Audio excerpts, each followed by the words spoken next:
La MAPROS a organisé aujourd'hui 18 septembre 2024 un atelier de plaidoyer pour renforcer la protection des enfants en conformité avec la Convention relative aux droits de l'enfant CEDE. Cet événement s'est tenu dans l'enceinte de la mairie de la commune 4. À l'ouverture, M. Yaya Bouare, directeur de projet chez MAPROS, a souligné l'importance de cet atelier pour sensibiliser les participants à la nécessité de protéger les droits des enfants. Madame la modératrice de m'avoir donné la parole. Bonjour à toutes et à tous. Soyez la bienvenue et merci d'avoir répondu à notre invitation comme vous l'aviez tout le temps fait. Je commencerai d'abord à remercier M. Bokoum, le représentant de la mairie, maire chargé de l'éducation, M. le secrétaire général de la mairie, Madame la directrice du CAP Lafia, Monsieur le représentant de la cellule nationale de lutte contre le travail des enfants, Madame les membres de l'association des mères d'enfants de l'école communautaire Ecobitra, Monsieur le directeur de l'école communautaire Ecobitra, chers partenaires sociaux, chers membres d'organisations partenaires de JOFA, chers consultants, toutes personnes ici en vos rangs, grade, tout protocole observé, chers membres de presse, bonjour. Et je me permets aujourd'hui de prendre la parole au nom du directeur exécutif de l'ONG MAPROS, Empêché, pour vous dire bienvenue. Nous sommes là aujourd'hui dans le cadre d'un atelier qui s'inscrit dans le cadre de notre partenariat avec l'organisation l'ONG internationale World Vision Mali sur le projet Agir contre le travail des enfants, JOFA Act au Mali. C'est un projet qui est exécuté à Bamako et à Sikasso par un consortium d'organisations internationales composé de World Vision et des Terres des Hommes Lausanne.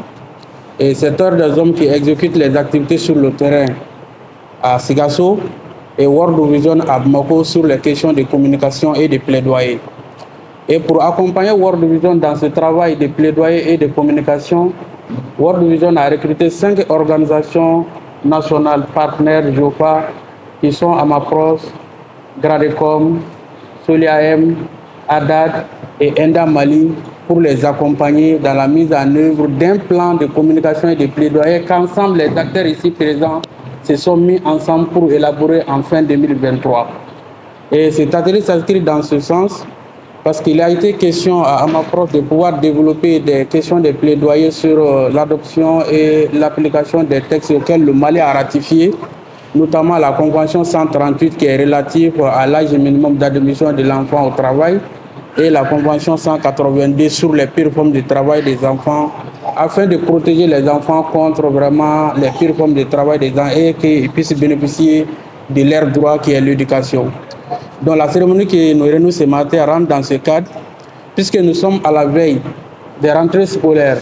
Nous nous sommes dit qu'il serait quand même intéressant d'échanger avec les acteurs communautaires pour qu'ensemble, on puisse se mettre ensemble pour au moins identifier des enfants qui sont susceptibles d'être victimes des pires formes de travail des enfants à travers la déscolarisation ou la non-scolarisation pour pouvoir vraiment identifier ces enfants et leur donner une seconde chance à pouvoir reprendre les chemins de l'école à travers les alternatives éducatives qu'on appelle les SSAP ou ceux qui n'auront pas l'âge de retourner les inscrire dans un centre d'apprentissage pour qu'ils puissent vraiment préparer à avoir un avenir meilleur. Donc c'est vraiment une rencontre qui va nous permettre d'échanger entre nous pour voir qui peut faire quoi pour qu'ensemble nous puissions vraiment mettre les efforts pour au moins protéger les enfants contre le travail des enfants et surtout en ces pires formes en les orientant vraiment vers l'éducation. C'est vraiment l'objectif de cette rencontre. C'est un processus continu. Nous sommes là-dedans depuis et ça continue. Tant qu'on n'a pas satisfaction, le combat continue. Et c'est ce qui justifie un peu la présence de tout le monde ici. Nos enfants même sont là et nous travaillons avec eux depuis un certain moment. Donc en tout cas, 100% monopoliser la parole. Je vous remercie quand même pour le déplacement effectué et l'intérêt que vous apportez toujours à notre invitation dans le cadre de ces projets.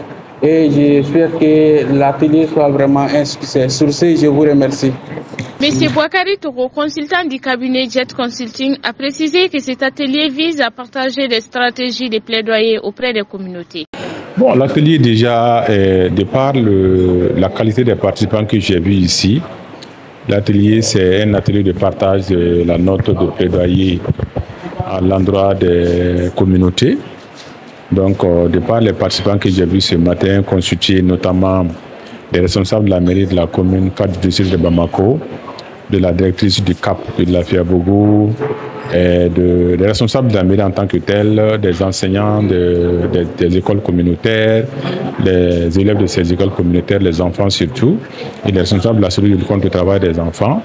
Donc, ça montre que c'est vraiment dans les soucis d'impliquer tous ces acteurs-là dans cette lutte-là, d'impliquer tous ces acteurs par rapport au partage de cette note de plaidoyer pour que ces acteurs puissent être des porte-voix auprès de leurs semblables.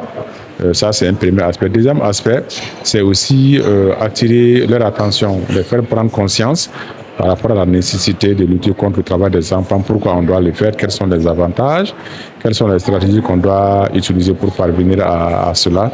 Donc je crois que c'est de ça que découle l'importance de cet atelier-là.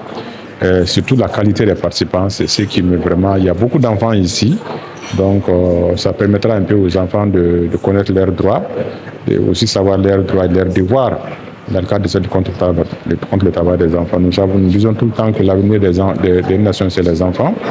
Mais faudra-t-il que ces enfants aussi soient impliqués et puissent prendre conscience de leur rôle et leur responsabilité dans le cadre de la promotion de leurs droits. Donc je crois que c'est un atelier, à mon sens, qui est bien organisé, bien réfléchi, de par la qualité des participants. Alors, le cadre d'abord, comme je l'ai dit, c'est le partage de la note de plaidoyer. Le plaidoyer, c'est pour essayer d'attirer l'attention des autorités sur une problématique. Donc, d'abord, c'est un document alors de prise de contact, parce que quand on va essayer de discuter tout de suite de cette note de plaidoyer, il y a des informations qui vont être données. Parce que quand on dit qu'on dit contre le travail des enfants, il y a un certain nombre de conventions qui existent, que le Mali a ratifiées de façon souveraine. Et quand on ratifie une convention, on doit mettre en œuvre ces conventions-là. Donc, et dans tous ces compartiments. Donc, essayer d'attirer l'attention, de faire connaître d'abord ces conventions, connaître les engagements souscrits à travers la ratification de ces conventions, et parler de ce qui a été fait, les efforts déployés par le gouvernement dans le cadre de la mise en œuvre de cette convention, et aussi montrer quelles sont les difficultés par rapport à l'application de cette convention, quelles sont les perspectives. Donc, c'est tous ces aspects-là qu'on va essayer de discuter aujourd'hui. On va aussi parler des messages clés. Les messages clés dans le cadre des actions de plaidoyer qu'on va déployer à l'endroit de la communauté, à l'endroit des autorités, pour parler de l'urgence de tenir les engagements et d'aller vers la mise en œuvre, l'application correcte de ces conventions-là.